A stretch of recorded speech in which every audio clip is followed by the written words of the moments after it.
Bonjour, je vais vous proposer une manip essentiellement intéressante en canyon, en terrain d'aventure notamment, qui permet de descendre sur des relais soit avec des points non normés, soit particulièrement vétustes, soit non reliés. Et avec cette technique, on va réussir à descendre sur deux ancrages non reliés en les triangulant pour répartir les charges et sans laisser aucun matériel. Ce qui est intéressant si les rappels se suivent et qu'on devrait potentiellement laisser des cordelettes à chaque relais pour répartir la charge sur les ancrages.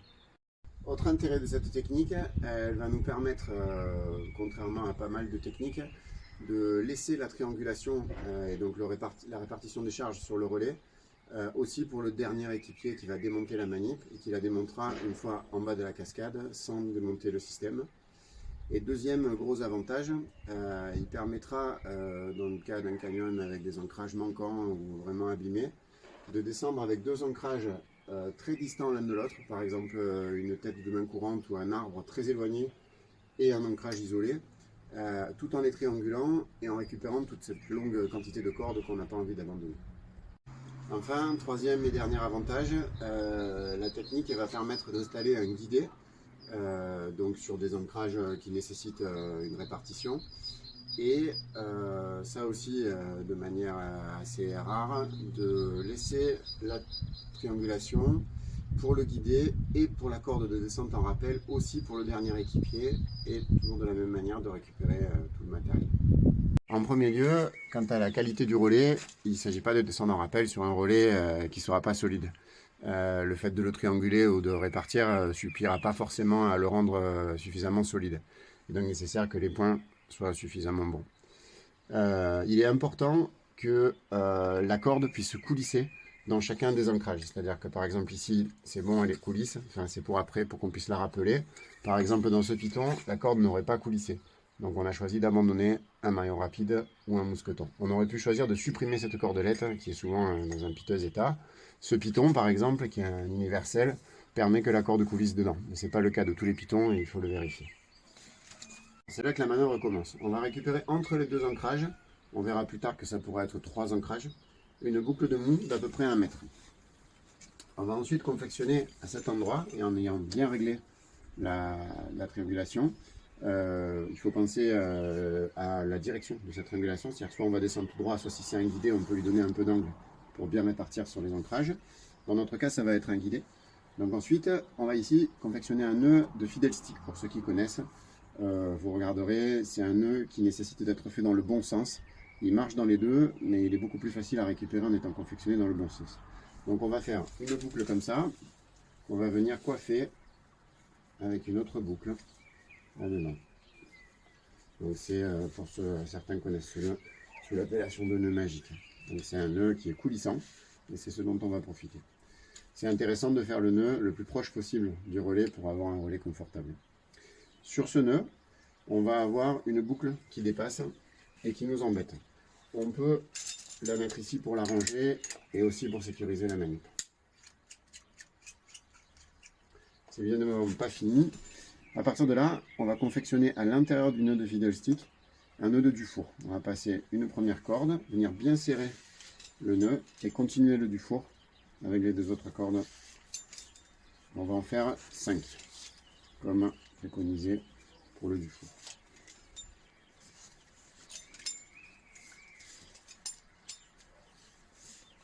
Et voilà. Donc on va terminer avec cette corde qui va être la corde de travail. C'est-à-dire ça va soit être la corde qui va permettre de descendre en rappel, soit la corde qui va permettre de faire un guidé. En tout cas, on comprend bien que celle-ci, elle doit être sécurisée, ou en tout cas que la réserve de corde est là et permet de débrayer si on tire là-dessus. C'est ce qu'on va faire plus tard quand on voudra démonter la manœuvre. On peut éventuellement sécuriser cette partie-là avec un mousqueton. Voilà, pour la mise en place. À cette étape, à noter 3 choses. Cette boucle-là nécessite d'être assez longue pour ne pas gêner la triangulation et en perturber la direction. Et pour qu'on puisse l'enlever une fois qu'on aura tendu, si cette corde sert à être un guidé. Donc elle doit être assez longue. Pas oublier de la sécuriser. Ce bras-là pourrait par exemple être beaucoup plus loin. C'est-à-dire qu'au lieu de ce piton, si on n'avait pas cela et que celui-ci et un arbre qui était par exemple à une dizaine de mètres, on pourrait avoir, à condition d'avoir suffisamment de cordes, une dizaine de mètres de corde qui fait l'aller-retour jusqu'ici et l'avoir bloqué là. Et ensuite, pouvoir de la même manière le récupérer d'en bas. Donc c'est intéressant parce qu'on n'a absolument pas envie de laisser 20 mètres de corde à cet endroit. Et donc là, on est sûr de pouvoir récupérer la corde. Encore une fois, à condition d'avoir assez de longueur pour descendre dans la cascade d'après. Voilà. Ensuite, une autre chose, la dernière, si c'est simplement pour faire une descente en rappel, vous voyez que là, j'ai donné un angle qui est quand même plutôt pour faire un guidé, mais donc j'aurais mis la triangulation un peu mieux réglée. Si c'est juste pour faire un rappel, on peut en rester là, descendre, et on va vous montrer après comment on récupère la corde et tout le bazar. Concernant le premier cas, celui du rappel. Donc on a mis la triangulation orientée dans l'axe de notre rappel. On rappelle que si c'était pour faire un guidé, on l'aurait mis peut-être un peu dans un axe différent. Chose importante, la triangulation est non coulissante. C'est-à-dire que si cet ancrage ou celui-là venait à céder, ça ne bougerait pas. Il n'y aurait pas de choc sur le relais. C'est complètement fixe. Selon les cas, que ce soit pour le fait que ce soit un rappel ou un guidé, il est possible de rajouter un mousqueton ici, avec un brin de chaque côté, et de l'utiliser et de bénéficier de la même manière de la triangulation pour se servir, pour que les équipiers puissent descendre avant que le dernier démonte. Concernant le démontage, donc tous les mousquetons doivent être enlevés. On peut imaginer que le leader qui est en train de démonter s'installe et fasse une clé de blocage, je vous épargne, et il doit récupérer tout le matériel. Donc dans un premier lieu, jeter la corde qui bien entendu va en bas aux équipiers, se mettre bien d'accord sur le fait qu'il ne la tire pas, puisque s'il la tire pendant qu'on descend, on peut défaire le du four. Il faudra donc enlever cette corde, on peut laisser pendre, ranger ça, récupérer le mousqueton de sécurisation, et descendre tranquillement. On descend jusqu'en bas. Arrivé en bas, on démonte ça et on va pouvoir donc à distance récupérer tout ça. Donc il convient en premier lieu de démonter le Dufour. Dufour, une technique qui a déjà fait ses preuves. Et on va arriver au dernier nœud qui était celui qui tient le fiddle stick. Donc on va sauter la boucle, la deuxième, et en tirant le quinconce, il va se défaire et il n'y a aucun risque de coincement. Arrivé à cette situation, on est dans le cas d'un rappel classique qu'on va pouvoir démonter en veillant à ce que ça ne couronne pas et récupérer absolument tout le matériel pour continuer. Dans le cas où on souhaite se servir de cette corde pour faire un guidé et en plus de ça, le rendre débrayable du bas pour le dernier équipier, ce qui peut vraiment être intéressant. Il est nécessaire de confectionner à l'avance un nœud papillon sur cette corde. Si ça a été oublié, vous allez devoir du coup attacher quelque chose ici. Évidemment pas un bloqueur à cam qui serait susceptible de couper la corde avec la charge du guidé et le poids de l'équipier en rappel. Donc on peut faire soit un nœud papillon, soit éventuellement un mâchard. Le mâchard a l'avantage d'être réglable et de pouvoir être mis une fois que la corde a été mise en tension, s'il a été oublié de faire le nœud avant. Là, le sachant, je vais faire à l'avance un nœud papillon le plus près possible de mon nœud.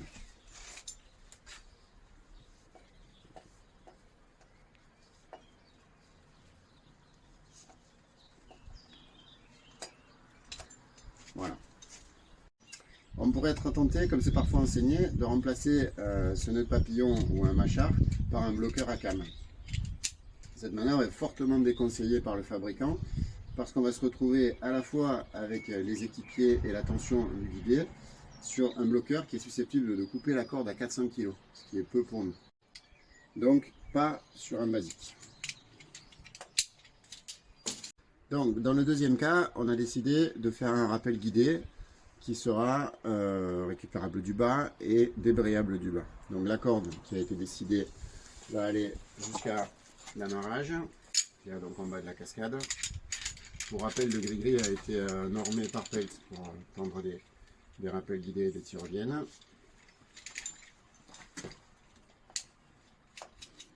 Voilà, on le tombera autant que nécessaire et on enlève du couleur.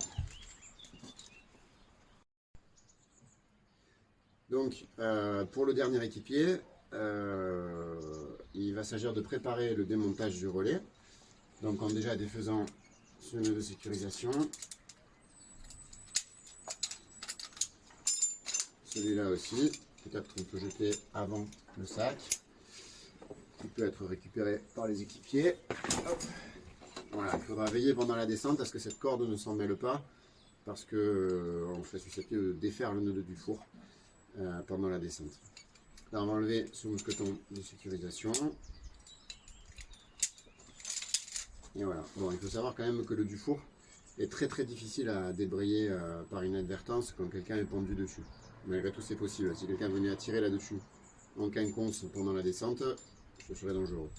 Et ensuite, on va installer sur ce nœud qu'on avait fait préalablement avec une autre corde, la corde de descente en rappel du dernier équipier, en faisant ici, et par simplification, n'importe quel système qui soit un système débrayable du bas par les équipiers qui sont en bas. Donc on va avoir le dernier équipier qui va bénéficier à la fois de la corde du guidé et qui pourra descendre en rappel sur cette corde avec le système de votre choix pour être débrayable en cas de gros débit. Et ensuite, une fois en bas, cette corde sera récupérée et on démontera tout ça de la même manière que vu dans le premier exemple. Cette technique constitue une proposition, elle demande du discernement et une certaine expertise dans sa construction. Il y a plusieurs étapes qui peuvent être vraiment problématiques, donc ne l'entreprenez que si vous le sentez. Pour ma part, je l'ai essayé avec tout type de diamètre de corde, mouillé, non mouillé, sur des hauteurs de rappel assez variables, sans avoir jamais aucune embrouille.